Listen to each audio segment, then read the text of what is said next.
우리가 보통 뭐 은퇴나 노후 이런 단어를 딱 떠올릴 때면 머릿속에 자연스럽게 그려지는 풍경이 하나 있잖아요. 네, 있죠. 막 되게 치열했던 현업에서 한 걸음 물러나서 약간 그 잔잔하고 고요한 호숫가에서 평화롭게 여유를 즐기는 뭐 그런 이미지 말입니다. 맞아요. 일종의 그 정지된 시간이나 인생의 되게 수동적인 쉼표처럼 여겨지는 경향이 좀 강하죠, 아무래도. 네, 사실 그렇죠. 근데 오늘 우리가 살펴볼 자료들을 보면요. 그 고요하고 평화로운 호수에 아주 거대한 바위가 떨어지고 있습니다. 그것도 무려 154조 원이라는 엄청난 자본하고 최첨단 AI 기술이 융합된 거대한 바위가 굉음을 내면서 말이죠. 비유가 엄청나는데요. 네, 더 이상 그 잔잔한 호수가 아니라는 거죠? 네, 엄청난 파도가 일고 있고요. 아주 역동적이고 심지어 되게 치열하기도까지 합니다. 자, 청취자 여러분, 오늘의 심층 탐구에 오신 것을 환영합니다. 오늘은 2026년 4월 28일 화요일이고요. 케어유 뉴스 김형래 편집장이 아주 치밀하게 분석하고 정리해 주신 오늘의 시니어 트렌드 분석 자료를 발판으로 우리 사회가 마주한 이 거대한 파도 속으로 한번 들어가 보겠습니다. 네. 오늘 다룰 내용들이 겉보기에는 뭐 주거, 금융, 또 글로벌 정책 이렇게 막 흩어져 있는 것 같잖아요. 근데 사실은 아주 강력한 하나의 인과관계로 묶여 있습니다. 그 맥락을 짚어가는 과정이 꽤 흥미로우실 겁니다. 네, 그래서 오늘의 미션은 바로 이겁니다. 우리 사회가 초고령 사회라는 인류 역사상 유례없는 이 낯선 환경에 도대체 어떻게 적응하고 있는가. 이 흩어진 정보의 조각들을 싹 모아서 거대한 시대적 흐름을 읽어내는 거죠. 아주 중요한 미션이네요. 네, 제가 오늘 자료를 쭉 훑어보니까 딱 한 가지 비유가 머리를 스치더라고요. 그 혹시 스마트폰이 처음 우리 손에 딱 쥐어졌던 그 전환기 기억하십니까? 아주 또렷하게 기억하죠. 막 통신망이 깔리고 하드웨어가 보급되면서 그 위에 수많은 앱 생태계가 정말 폭발적으로 구축되던 그 시기잖아요. 네, 정확합니다. 지금 노후의 삶이라는 게 딱 그 변곡점에 서 있더라고요. 과거에는 국가가 취약한 노인을 챙겨주는 수동적인 어떤 복지의 개념이었다면 이제는 하나의 거대한 산업이자 라이프 스타일이라는 완전히 새로운 운영체제로 업데이트되고 있거든요. 맞습니다. 패러다임 자체가 바뀌는 거죠. 자, 그럼 어떻게 판이 바뀌고 있는지 첫 번째 주제부터 한번 파헤쳐 볼까요? 완벽한 노후를 위해 가장 먼저 바꿔야 할 것, 바로 우리가 발딛고 살아가는 물리적 공간입니다. 오세훈 서울시장이 2035년까지 서울형 시니어주택 1만 2천 호를 공급하겠다고 선언을 했어요. 네. 당초 목표를 무려 5년이나 앞당긴 파격적인 발표였죠. 맞아요. 근데 이게 왜 그렇게 중요한 건가요? 그 발표에서 진정으로 주목해야 할 부분은 공급 시기를 앞당겼다는 단순한 사실이 아닙니다. 정책의 타겟이 명확하게 중산층을 정조준했다는 점이죠. 아, 중산층이요? 네, 사실 그동안 대한민국의 노후 주거는 아주 극단적으로 양극화되어 있었거든요. 보증금이 수십억 원에 달하는 최고급 실버타운에 갈 수 있는 극소수의 부유층, 아니면 저소득층을 위한 공공임대주택, 딱 이 둘 중 하나였어요. 아, 듣고 보니까 그 중간지대가 완전히 텅 비어 있었군요. 평범하게 그냥 직장 생활을 하고 은퇴한 사람들은 갈 곳이 딱히 없었던 거네요. 그렇습니다. 서울시가 바로 그 거대한 공백을 노린 겁니다. 보증금 한 6천만 원 정도를 무이자로 지원을 하고 월 200만 원대의 비용으로 식사나 건강관리 서비스를 제공받을 수 있는 그런 모델을 제시한 거죠. 오, 6천만 원에 월 200만 원대. 네. 그러니까 노후 주거를 대하는 철학 자체가 최소한의 생존 보장이라는 차원에서 중산층의 삶의 질 유지라는 차원으로 완전히 재정이 된 거라고 볼 수 있습니다. 오, 정말 획기적이긴 한데요. 근데 여기서 약간 딴지라기보다 질문이 하나 생기는데요. 네, 말씀하시죠. 그 공급 물량을 늘리고 중간지대를 채우는 건 당연히 환영할 일입니다. 하지만 오늘 자료를 보면 네덜란드나 일본 같은 곳의 시니어 주거 모델은 노인들이 마을 속에서 젊은 세대랑 막 어울려 사는 그런 지역사회 통합형을 지향하잖아요. 네, 보통 에이징 인 플레이스라고 하죠. 맞아요. 반면에 우리는 여전히 그 도심 외곽이나 특정 구역의 건물 하나 번듯하게 지어놓고 어르신들만 모여 살게 하는 시설 개념에 머물러 있다는 비판이 있습니다. 막 3만 호라는 물량 달성에만 너무 급급하다가 정작 중요한 사회적 교류나 정서적 고립 문제 이런 걸 놓치는 건 아닐까요? 아주 날카로운 비판입니다. 뼈아픈 지적이기도 하고요. 하지만 정책 이반자들의 이면적인 논리도 우리가 한번 살펴볼 필요가 있습니다. 이면적인 논리요? 어떤 게 있죠? 그 초기 산업 생태계를 확 열기 위해서는 시장에 우리가 이만큼의 판을 깔겠다 이런 확신을 줘야 합니다. 이른바 그 임계점을 넘는 볼륨이 필수적이라는 거죠. 아, 볼륨. 네. 건설사나 헬스케어 기업 같은 민간 자본이 뛰어들 만한 수익 구조를 일단 만들어주려면 대규모 공급 계획이 선행되어야 한다는 논리입니다. 하고 막 개발에 뛰어든다는 거군요. 정확한 비유입니다. 다만 지적하신 대로 장기적인 성표는 결국 입지와 서비스 품질에 달려 있거든요. 땅값이 싸다는 이유로 외곽에만 시설을 짓게 되면 결국 가족이나 기존 커뮤니티와의 물리적 단절을 초래하게 됩니다. 네, 고립되겠죠. 맞아요. 이 물리적 단절은 노년기에 아주 치명적인 정서적 고립으로 이어지니까요. 그래서 도심 내 유휴부지라던가 폐교 이런 걸 활용해서 기존 생활권 내에 시설을 자연스럽게 섞어 넣는 혼합형 설계가 반드시 병행되어야만 합니다. 그렇군요. 주거 공간이라는 게 단순히 그냥 건물 하나 짓는 문제가 아니라 생태계를 구축하는 문제라면 아예 좀 시야를 넓혀서 도시 전체를 하나의 거대한 실험실로 만들고 있는 곳, 여기를 살펴볼 필요가 있겠네요. 아, 부산 사례 말씀이시죠? 네, 맞습니다. 부산입니다. 인구의 무려 25.3%가 65세 이상인 우리나라 대도시 중에서 고령화 속도가 가장 빠른 곳이잖아요. 흥미롭게도 부산은 그 늙어가는 도시라는 엄청난 위기를 아주 기발한 역전 전력으로 활용하고 있습니다. 과학기술정보통신부의 에이지테크 실증 거점 조성 사업에 최종 선정이 돼서 2030년까지 270억 원이 투입되는데요. 270억 원요? 네, 이 프로젝트의 핵심은 도시 전체를 에이지테크 기업들의 거대한 테스트베드, 그러니까 실험장으로 아예 내어주겠다는 겁니다. 이 테스트베드라는 말이 약간 어렵게 들릴 수도 있는데 구체적으로 시민들의 일상에서 이 기술들이 어떻게 작동을 한다는 건가요? 자, 쉽게 한번 상상해 보시죠. 70대 어르신이 부산 해운대의 거리를 걷고 계십니다. 네, 걷고 계시네요. 이때 거리의 스마트 센서가 이 분의 걸음걸이 속도나 보폭의 미세한 변화를 실시간으로 감지하는 겁니다.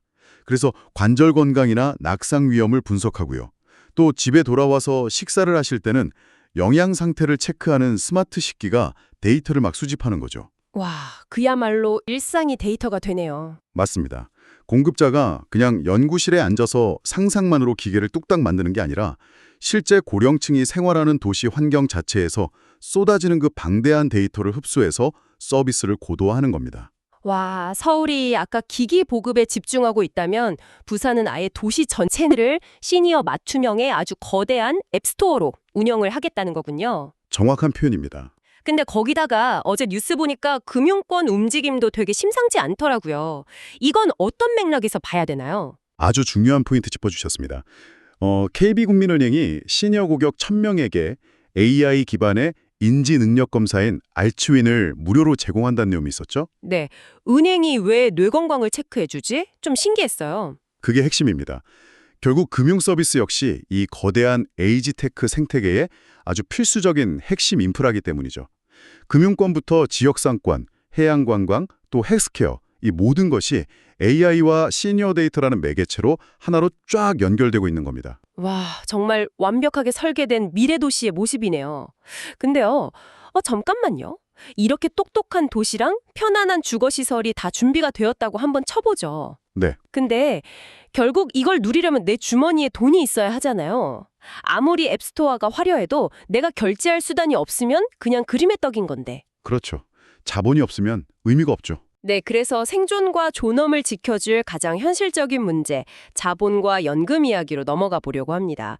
지금 정치권하고 연구기관을 가장 뜨겁게 달구는 화두가 바로 노인 연령 75세 상향론이잖아요. 초고령 사회가 마주한 가장 민감하면서도 폭발력 있는 뇌관이죠. 현재 65세인 노인 기준 연령을 75세로 무려 10년이나 올리자는 논의입니다. 네, 자료에 보니까 그 쿠키 뉴스럼 금융소비자 뉴스 등을 통해서 보도된 정책연구 보고서가 있더라고요.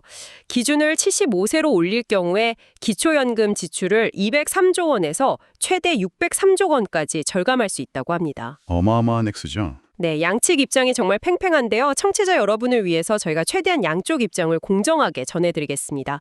먼저 이 숫자의 논리, 즉 재정을 걱정하는 쪽을 보면요. 제가 등골이 서늘합니다. 동아일보가 인용한 IMF의 경고에 따르면 한국의 연금 지출 증가 속도가 G20 국가 중에서 무려 1위라고 해요. 네, 풀리뉴스 역시 2050년이면 기초연금 지출만 46조 원에 달할 거라는 아주 암울한 전망을 내놓았죠. 이걸 거시경제 관점에서 보면요. 현재의 시스템은 구멍 뚫린 채로 가라앉고 있는 타이타닉호와 같습니다. 타이타닉호요? 네, 일할 수 있는 생산 가능 인구는 급감하는데 부양해야 할 인구는 급증하니까요. 연령 상영 없이는 국가 재정 자체가 완전히 파산할 수밖에 없다는 위기감이 극에 달한 겁니다. 그래서 심지어 연금 개혁과 교육교부금 개혁을 동시에 강력하게 진행해야 한다는 서설까지 등장하는 상황이죠. 네, 재정 파탄이라는 게 무서운 이야기이긴 한데요. 반면에 숫자가 아니라 현실의 사람을 봐야 한다는 반대 목소리도 만만치가 않습니다. 국민의힘 장동혁 의원은 연금 개혁에 어깃장만 놓더니 희한한 군부를 떼기 시작했다라면서 정치적 의도를 되게 강하게 비판을 했고요. 흘릴 수 있는 양질의 일자리를 마련하는 게 먼저라는 거죠. 진짜 양쪽 다 너무 일리가 있는 이야기라 어디 한쪽 손을 들어주기가 참 어렵습니다. 우리는 여기서 한 발짝 물러나서 이 논쟁의 본질을 봐야 합니다.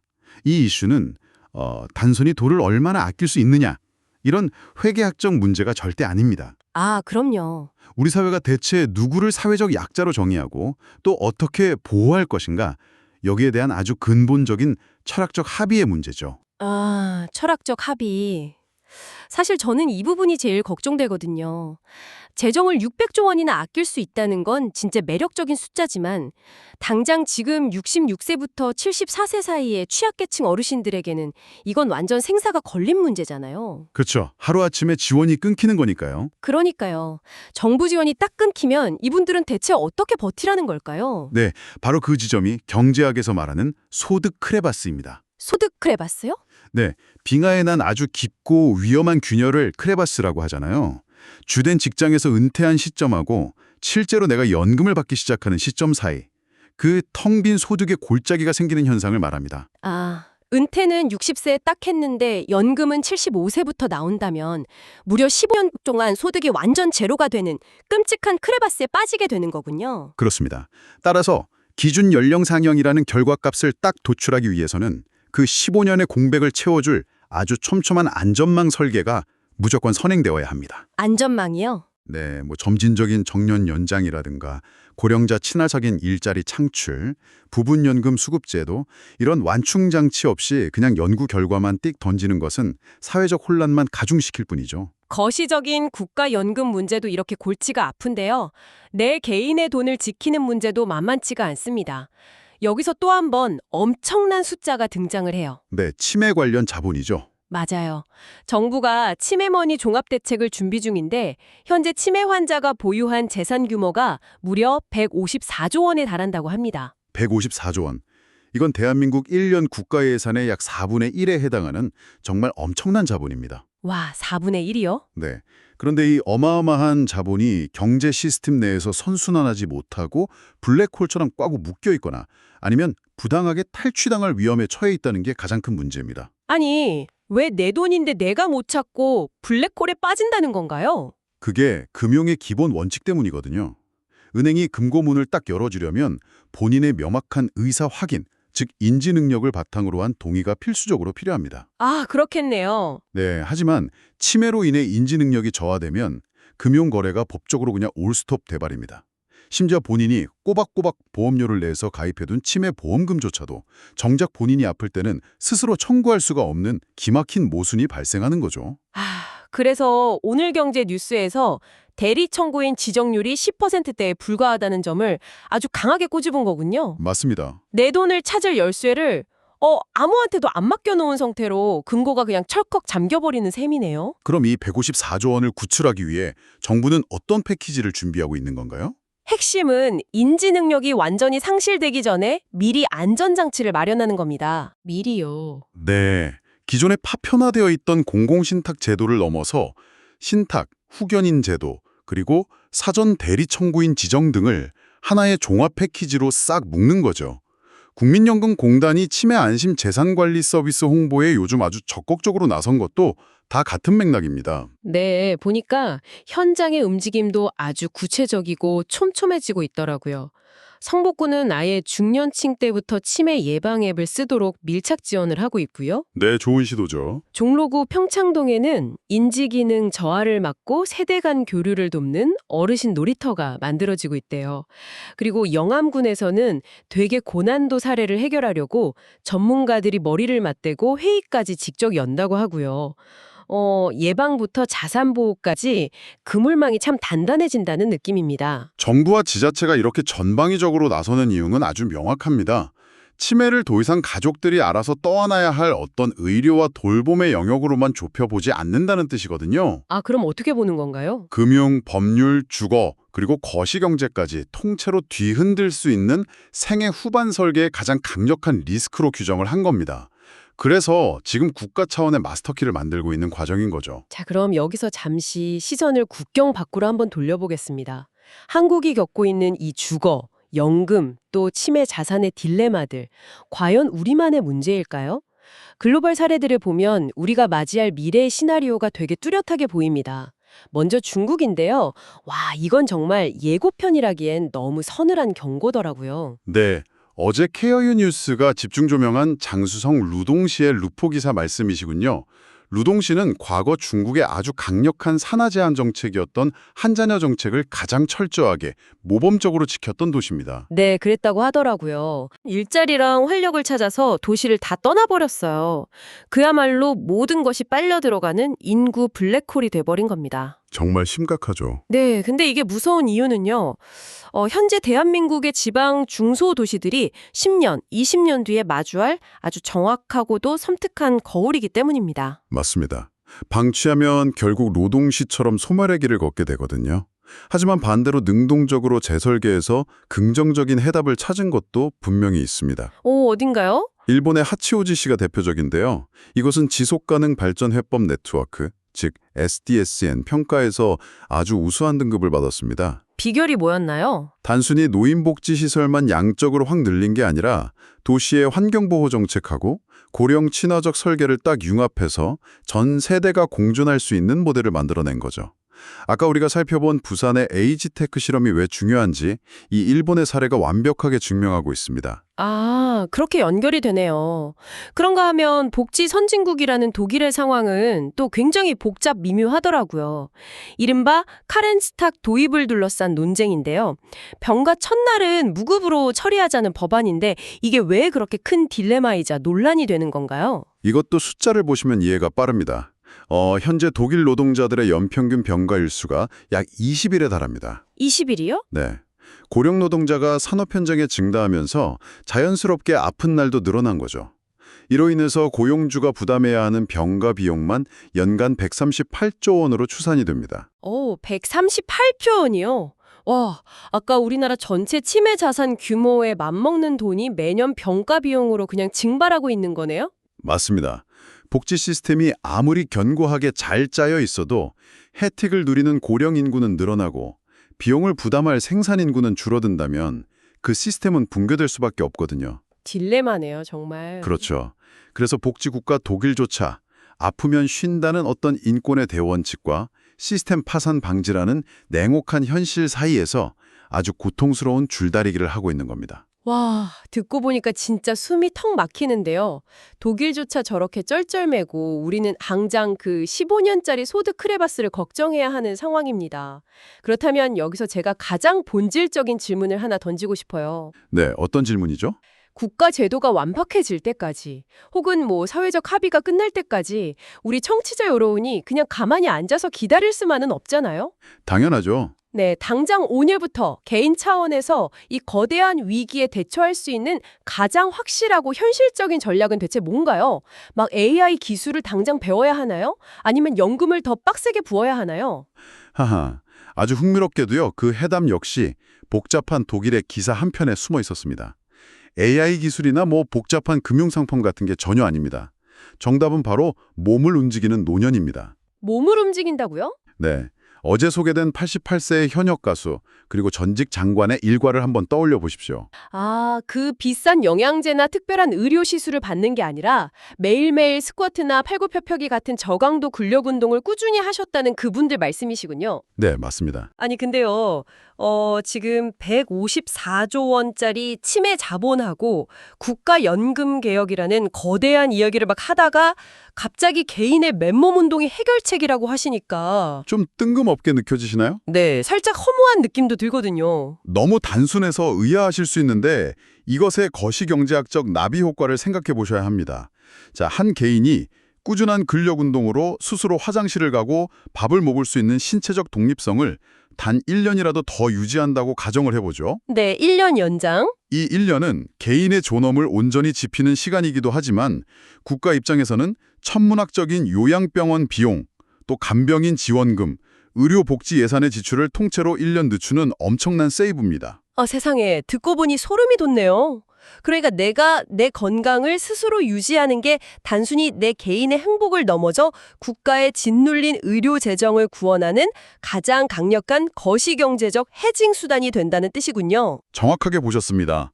오늘 아침에 하신 그 스쿼트 한 번이 국가 재정을 구하는 일종의 애국이자 내 노후 자산을 지키는 가장 완벽한 방어 수단인 셈이죠. 와, 오늘 정말 롤러코스터를 탄 것처럼 아주 많은 이야기를 나눴습니다. 서울의 중산층 시니어 주택부터 부산의 에이지테크 앱스토어 실험, 75세 연금 상향의 소득 크레바스, 그리고 치매 자선 154조 원을 구하기 위한 마스터키까지요. 네, 이 아주 다양한 정보들이 가리키는 방향은 딱 하나입니다. 대한민국이 초고령 사회라는 파도를 맞이하는 태도가 이제는 단순한 경고나 선언을 완전히 넘어섰다는 거죠. 실전이네요. 맞습니다. 산업, 주거, 금융, 인프라 등 우리 삶을 구성하는 모든 운영체제가 아주 구체적인 실행과 재설계의 단계로 진입했음을 뼈저리게 보여주고 있습니다. 진짜 변화의 속도란 규모가 정말 압도적입니다. 이런 격변기일수록 개인의 마음가짐이 그 어느 때보다 중요할 텐데요. 자료 마지막에 김용래 편집장께서 인용하신 책은담의 한 구절이 유독 아주 깊은 여운을 남깁니다. 아, 네. 각인지사 불용언, 수인지무 부동호색이란 문장이죠. 남의 얕은 속임수를 알아채더라도 입 밖으로 내어 폭로하지 않고 타인에게 모욕을 당하더라도 얼굴빛을 붉히지 않는다. 그 깊은 침묵과 여유 속에 세상을 살아가는 진정한 무기가 있다는 아주 깊은 가르침입니다. 네, 청취자 여러분, 제도가 바뀌고 사회가 요동치는 이런 전환기에는 필연적으로 파열음이 생길 수밖에 없습니다. 연금 개혁 논의처럼 때로는 내 몫을 빼앗기는 것 같아서 막 억울하기도 하고요. 제도의 사각지대에서 답답함을 느끼는 순간도 분명히 찾아올 겁니다. 그럼요. 혼란스럽죠. 네, 하지만 세상의 혼란스러움에 매번 감정적으로 막 요동치기보다는 상황을 냉철하게 직시하되 내면의 여유를 잃지 않고 단단하게 다지는 것. 그것이 이 험난한 시대를 무사히 건너가는 진정한 어른의 품격이 아닐까 싶습니다. 네, 오늘 우리는 주거와 금융 그리고 도시 인프라가 100세 시대라는 새로운 기준표에 맞춰서 전면적으로 업데이트되는 그 생생한 과정을 목격했습니다. 그렇다면 마지막으로 여러분께 아주 도발적인 질문을 하나 던지고 싶습니다. 오, 도발적인 질문이요? 네, 앞으로 10년 혹은 20년 뒤에는 은퇴나 노후라는 단어 자체가 아예 국어사전에서 완전히 폐기되어 버리는 건 아닐까요? 네, 노후라는 단어가 아예 사라진다고요? 네, 나이 60이나 65를 지점으로 인생을 마치 칼로 무자르듯 싹둑 잘라버리는 그런 시대는 이제 끝났습니다. 대신 80세에도 새로운 기술을 배우고 90세에도 자신의 경험을 살려서 일하며 지역사회와 끊임없이 융합되는 초연결생의 주기가 우리의 새로운 표준이 될 것입니다. 와, 그렇다면 청취자 여러분, 은퇴라는 단어가 완전히 사라지고 평생에 걸쳐 배우고 성장해야 하는 이 초연결의 시대가 정말로 온다면 당신은 당장 내일 아침의 계획표를 어떻게 수정하시겠습니까? 여러분만의 멋지고 새로운 물결을 준비하시기를 응원하면서 오늘의 심층 탐구를 마칩니다. 여러분 끝까지 함께해 주셔서 대단히 고맙습니다.